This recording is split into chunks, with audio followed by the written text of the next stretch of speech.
รับสเปอร์แอดวานซ์ PowerPoint นั่นคือយើងរៀនតែ PowerPoint មួយមុខទេបាទហើយក្នុងសភៅហ្នឹងគឺកម្រាស់នេះមាន106មាន106ទំព័របាទអ្នកនរនេះអាចមើលពីកម្រាស់វាបានសភៅហ្នឹងយើងនិយាយទៅពី PowerPoint ហ្នឹងបាទហើយអ្វីសំខាន់នៅក្នុងសភៅហ្នឹងគឺយើងមាន40លំហាត់បាទមាន40លំហាត់សម្រាប់អីសិស្សសភៅហ្នឹងហើយយើងមានមេត្តាមាន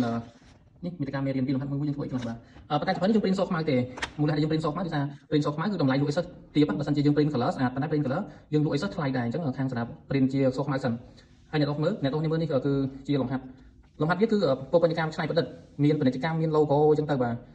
ហើយ slide មួយគឺប្លែកយើងមើលអញ្ចឹងអត់សូវស្អាតទេដោយសារវាអត់មានចលនានៅក្នុងសភៅបើសិនជាយើងមើលនៅក្នុង slide ក្នុង computer បានយើងឃើញស្អាត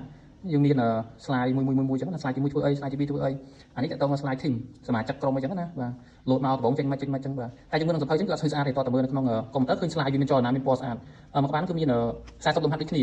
អ្វីពិសេសសភៅហ្នឹងគឺវាមានលំហាត់ប្លែកៗតែយើងអត់សូវឃើញដូចជាលំហាត់នេះអញ្ចឹងគឺរូបបាល់ធ្លាក់មកពីលើចតាអញ្ចឹងទៅវាមានចលនាអញ្ចឹងណាបាទហើយទៅពេលលំហាត់